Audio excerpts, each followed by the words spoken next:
कर्माबाई के पिताजी ठाकुर जी की सेवा करते थे। एक दिन काम से बाहर जा रहे थे तो कर्माबाई से बोले, बेटा जब तक भगवान को भोग नहीं लगाओ जब तक खाना मत। बोले अच्छा क्या? हाँ, छोटी सी लड़की है। अब पिताजी तो बाहर गए, अब कर्माबाई ने भगवान के भोग के लिए खिचड़ा बनाया। क्या बनाया? खिचड़ी बनाई और खिचड़ा बना करके और भगवान के सामने भोग लगा दिया महाराज। लेकिन भगवान खावे ही ना है। और जब भगवान नहीं खावे, बहुत देर हो गई, अब तो कर्माबाई बोली, अरे खाए ले भाई, तू बाप पिताजी के हाथे तो रोज खावे, आज हमारे हाथे खाए ले। तू जो सोच रहे हो कि हमें पिताजी खवाए देंगे, वो बाहर गए, बागे भरोसे मत रहे। और बाबा के भरोसे रहे तो तू भूख ही रह जाओ। आज सोच ले, मतलब ऐसे कह रही है जैसे किसी साधारण इंसान से कह रही हो, डांट करके फिटकार करके, अरे खाए ले भाई।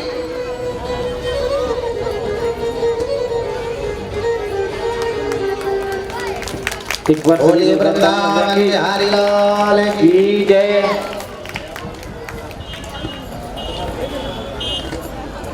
कर्माबाई डांट करके कहती है, जब तक भगवान से डांटोगे नहीं, फिटकारोगे नहीं, जब तक आनंद नहीं आएगा। सब डांटना पड़ता है कभी कभी भगवान को, है कि बाबा हमरो बाहर गयो है और ना जाने कब आवे गो, और ऊ के भरोसे बैठो रहे हो तो भूखो ही रह जावे गो। आज जिमाऊ तेने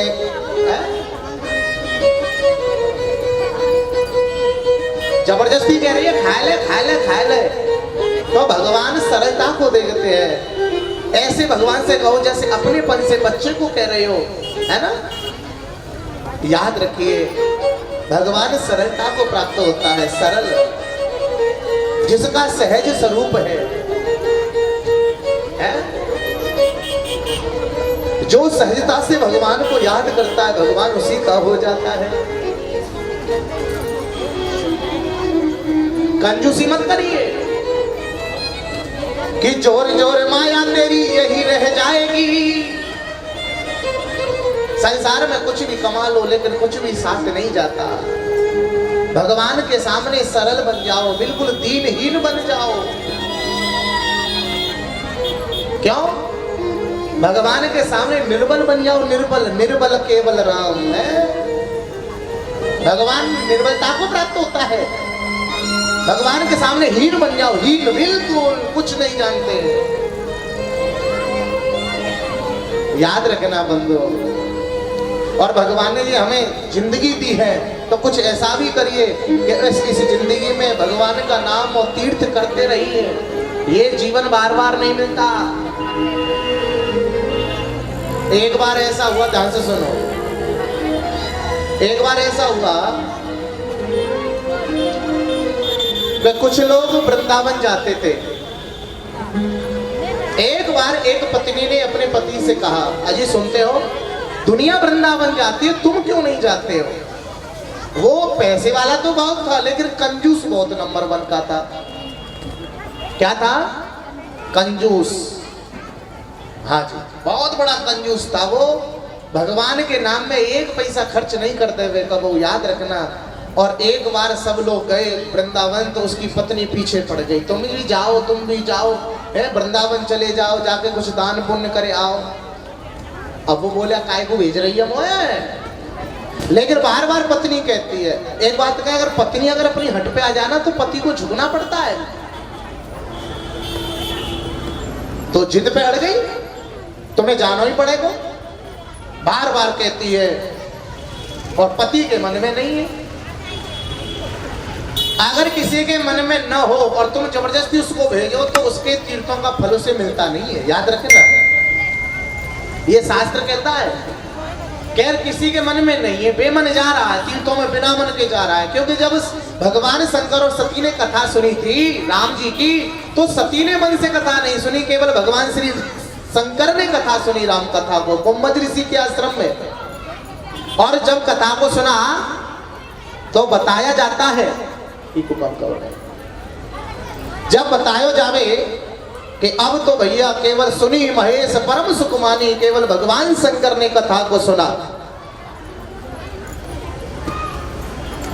आज उसने अपने पति को जबरदस्ती भेज दिया, जाओ वृंदावन जाओ, कुछ दान पुण्य करके आओ। आप बेचारो पत्नी के डर के मारे चल पड़ा वृंदावन। जैसे तैसे पहुंचो वृंदावन, पैदल पैदल चल दियो, कई दिनों में पहुंचो बेचारो। न किसी बस में गयो, न ट्रेन में गयो, न रिजर्वेशन करायो, चूंकि पैसा खर्च होएगा, चल पड़ा।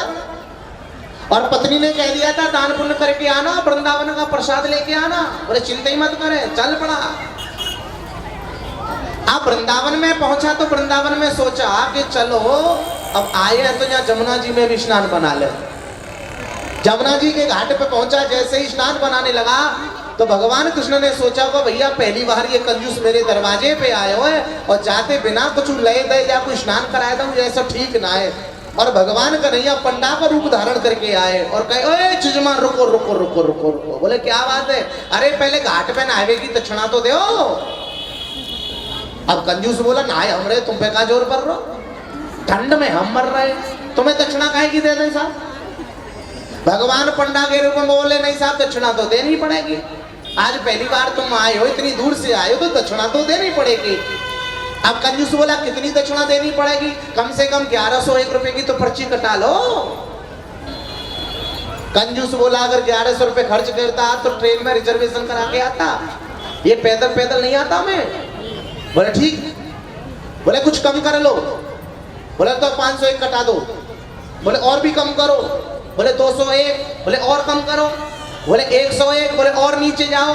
बोले 51 रुपए। बोले और नीचे जाओ। बोले 11 रुपए। बोले और नीचे जाओ।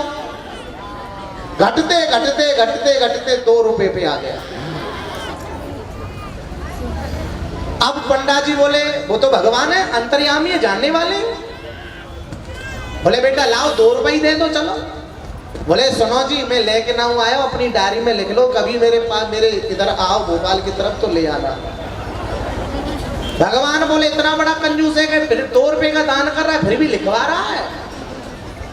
भगवान को चल बोले बेटा चल लिखवा तो सही, बात तो मैं देख ही लाऊंगा, पटा तो मैं लूंगा तुझसे।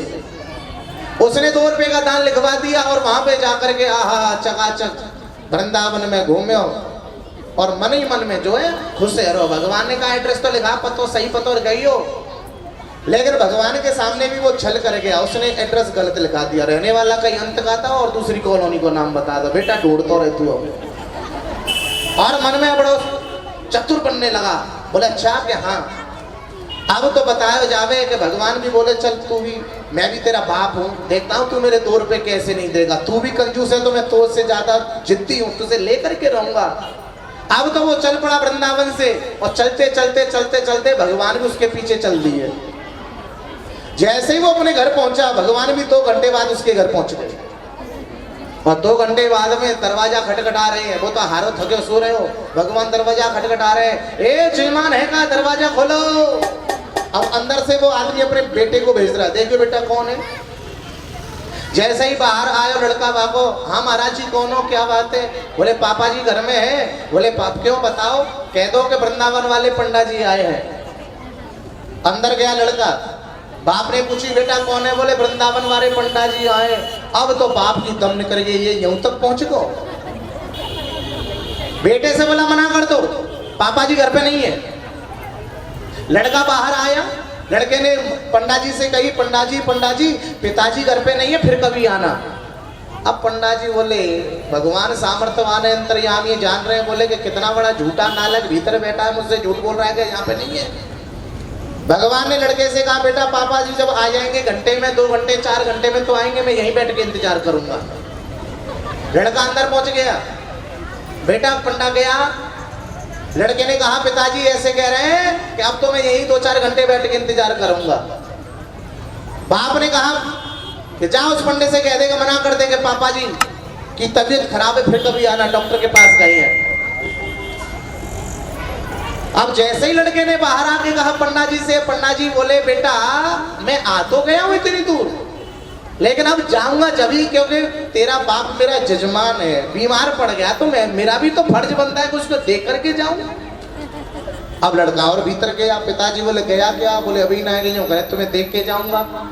अब तो उसको जजमान को, उस कंजूस को क्रोध आ गया और क्रोध में बोला अरे ये कैसे नहीं जाएगा। तो फिर लड़के से बोला जा करके पंडा जी से कह दे कि पापा जी तो मर गए, जा अब तो जावे वो।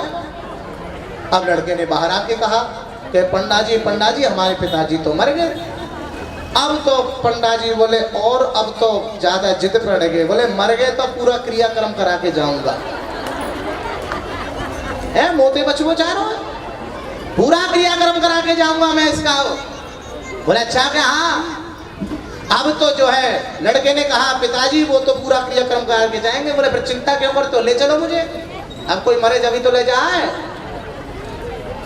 अब तो उस कंजूस ने डंडा उठायो, लठिया उठाई, दो अपनी पत्नी में मारे, दो लड़के में मारे, रोआटाट शुरू हो गए, चत्तर उड़ के सो गया, खींच गया सांस। पड़ोसी इकट्ठे हो गए, कांटी बनाई और लेकर के जाने लगे राम नाम सत्य है, राम नाम सत्य है। आज जिंदोई कांटी पे चढ़ के झारो। उसके पीछे नीचे लड़का लगा हुआ था, कंधा दे रहा था। कंजूस कह रहा है बेटा पंडा जी गएगा। बेटा कह रहा पीछे पीछे आ रहे, पीछे पीछे आ रहे। बोले फिर जल्दी ले चलो। शमशान में पहुंचा दिया, चिता बनवा दी, चिता पे रख दिया। अब चिता पे रखने के बाद में अब तो क्या हुआ कि अब कहने लगा ये बताओ पंडा जी गए का? लड़का बोला पिताजी पंडा जी तैयार ठाड़े कि कब आग लगे और कब परिक्रमा लगाए कि जाओ। बोला अच्छा तो फिर आग लगाओ। आज लड़के को क्रोध आ गया कि ये आखिर या पंडाते बाप को काय की दुश्मनी है जो मरवे को तैयार है वो। और आज पूछा पंडा जी ने लड़के से कहा भैया आग लगाने से पहले 2 मिनट मुझे इसके कान में कुछ कहने दे, शायद ये जिंदा हो जाए। पंडा जी आए और भगवान पूछ रहे थे हाँ भाई कई ड्रामा कर रहे है? तू इतना बड़ा कंजूस है कि 2 रुपए के पीछे संकल्प किया था और उसको लेने के लिए मैं आया, तू मरने के लिए तैयार हो गया, क्या चाहता है? कंजूस बोला जो 2 रुपए का दान बोला था उसे क्षमा कर दो, मैं अभी जिंदा होता हूँ। पंडा जी बोले भैया तोते तो परमात्मा हार गए, तो याद रखना आदमी कितना भी बड़ा नुकसान सहन कर लेगा लेकिन फिर भी परमात्मा के नाम में 2 रुपए का दान नहीं कर सकता।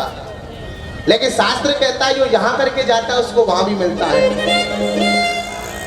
प्रेम से बोलना पड़ेगा जय जय श्री। एक बार और जोर से बोलना पड़ेगा जय जय श्री।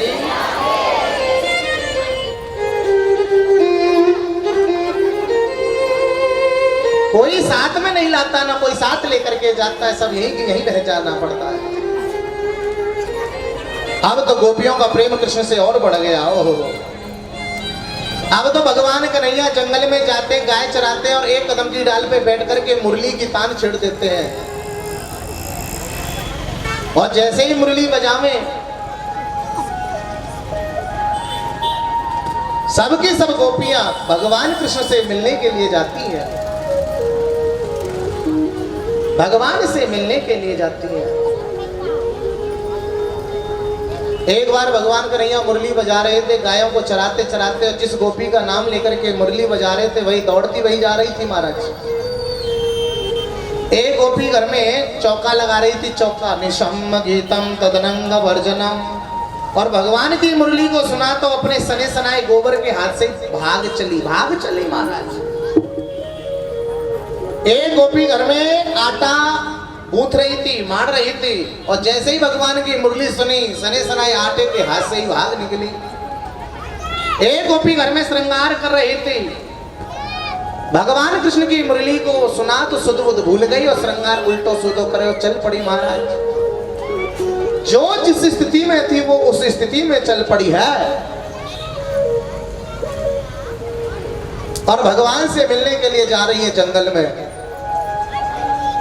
जैसे ही भगवान ने सब गोपियों को आते हुए देखा, आज भगवान ने कहा अरे क्या ब्रज में कोई संकट आ गया, ये गोपी भाग रही है, उल्टी सीधी भाग रही है, आखिर बात क्या हो गई?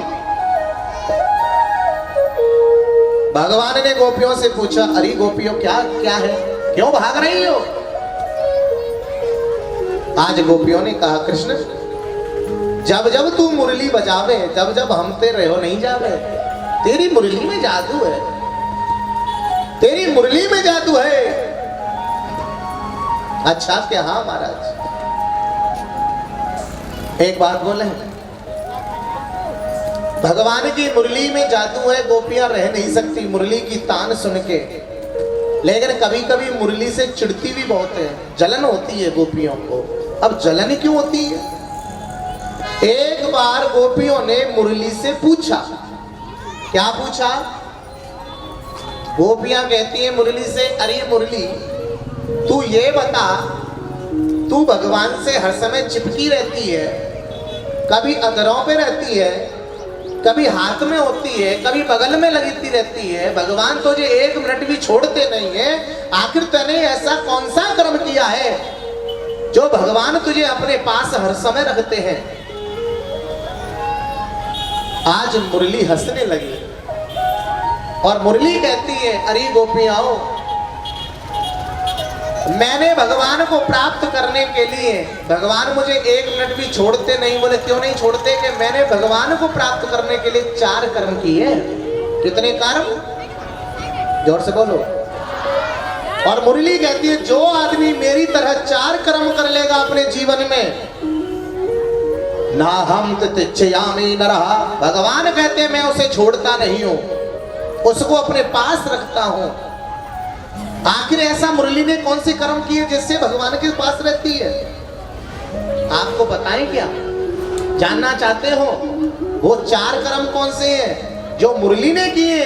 और जो प्राणी मुरली की तरह ये 4 कर्म कर लेता है, भगवान उसे कभी छोड़ते नहीं है। तो सुनोगे? बतायो जाए? पर चलो छोड़ो, अब नहीं बता रहे, बतानी पड़ेगी तो ध्यान से सुनो।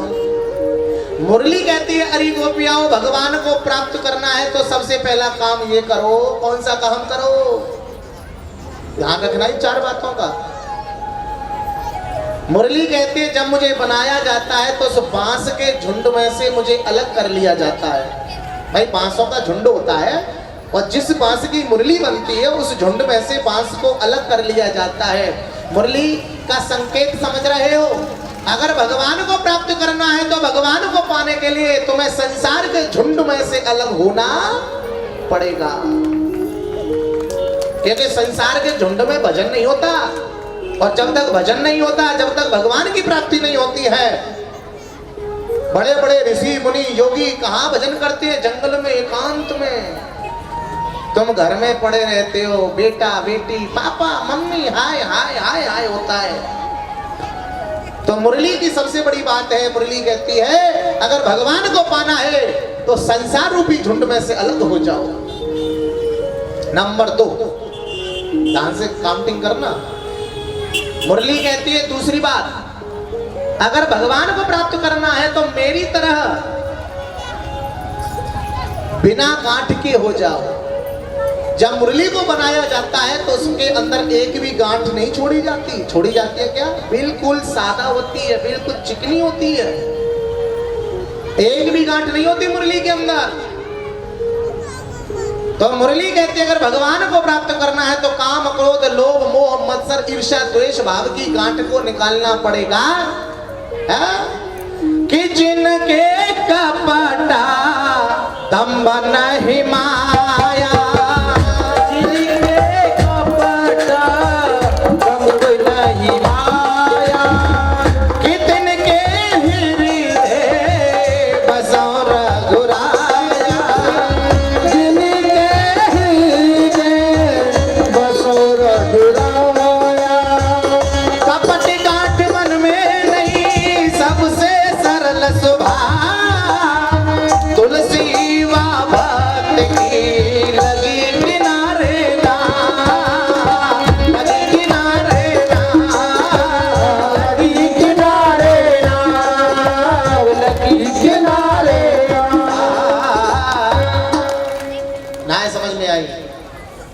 मुरली कहती है अगर भगवान को पाना है तो अपने अंदर से छल कपट रूपी गांठ निकालो।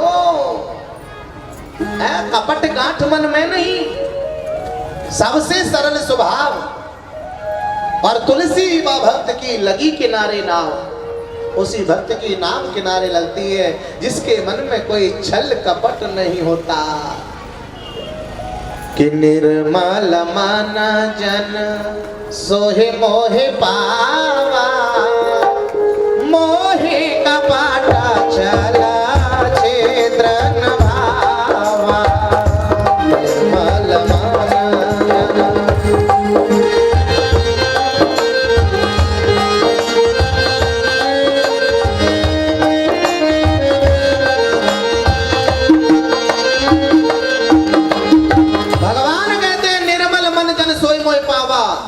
भगवान को छल कपट अच्छा नहीं। अगर भगवान को प्राप्त करना है तो अपने अंदर कोई गांठ मत रखो भाई। समझ में आ रही है? अब मुरली कहती है तीसरी बात, अरे गोपियाओं, अगर मुरली कहती है अगर भगवान को पाना चाहती हो तो जब मैं बनाई जाती हूं ना तो मुरली कहती है मेरे अंदर छेद किए जाते हैं तो मुझे बड़ा कष्ट होता है। लेकिन मैं उस कष्ट को सहन क्यों करती हूँ कि भगवान कृष्ण मुझे बजाएंगे, भगवान के लिए मैं बनी हूं। इसलिए जो भगवान का भक्त होता है चाहे उसके जीवन में कितना भी बड़ा कष्ट आ जाए लेकिन फिर भी वो कभी विचलित न होवे, क्योंकि भक्तों के जीवन में कष्ट ही आता है। हमारे तो एक कांटा भी लग जाता है तो भी हम बिलबिला जाते हैं, मर जाते हैं, चिल्लाते हैं, चीख पड़ती है। और मुरली कहती है मेरे अंदर जब छेद किए जाते हैं 7 स्वरों के छेद तो मुझे कितना कष्ट होता होगा। अगर भगवान को पाना है तो मेरी तरह कष्ट सहन करने की क्षमता रखो। भगवान हर प्राणी की परीक्षा लेते हैं और जो कष्टों में खड़ा उतर गया उसके जीवन में बाहर ही बाहर आ जाती है। फ्रेंड से बोलना पड़ेगा जय जय श्री। नंबर 4 मुरली कहती है ये नंबर 4 जो कर्म है वो इंपोर्टेंट कर्म है, इसको याद रखना, मोस्ट इंपोर्टेंट है ये। मुरली कहती है कि भगवान को पाना है तो मेरी तरह ये चौथा कर्म करना प्रारंभ कर दो। कौन सा कर्म चौथा है? कि जब मैं बोलती हूं तो बिल्कुल मीठा मीठा मधुर मधुर बोलती हूं। अगर भगवान को पाना है तो अपनी वाणी में मिठास भर लो, मीठा बोलिए, प्रेम से बोलो जय जय श्री। कि कौवा किसका धन हरे और कोयल किसको दे, और मीठी वाणी बोल के जग अपनो कर ले। कौए में कोयल में ज्यादा फर्क नहीं है। कौवा भी काला, ओए कौवा भी काला और कोयल भी काली है, लेकिन फर्क है तो केवल वाणी का फर्क है। कौवा जब बोलता है काव काव तो ऐसा लगता है कि जामे ईट मारो मारो या डंडा दो। लेकिन जब कोयल बोलती है तो आहा हमारे मन तन को आनंदित कर देती है। तो कोयल की तरह मीठा बोलिए, है? कोयल की तरह मीठा। कि सत्यम ब्रूयातम प्रियम ब्रूयाता, सत्य बोलो, प्रिय बोलो, अच्छा बोलो, अपनी वाणी में मिठास भरो।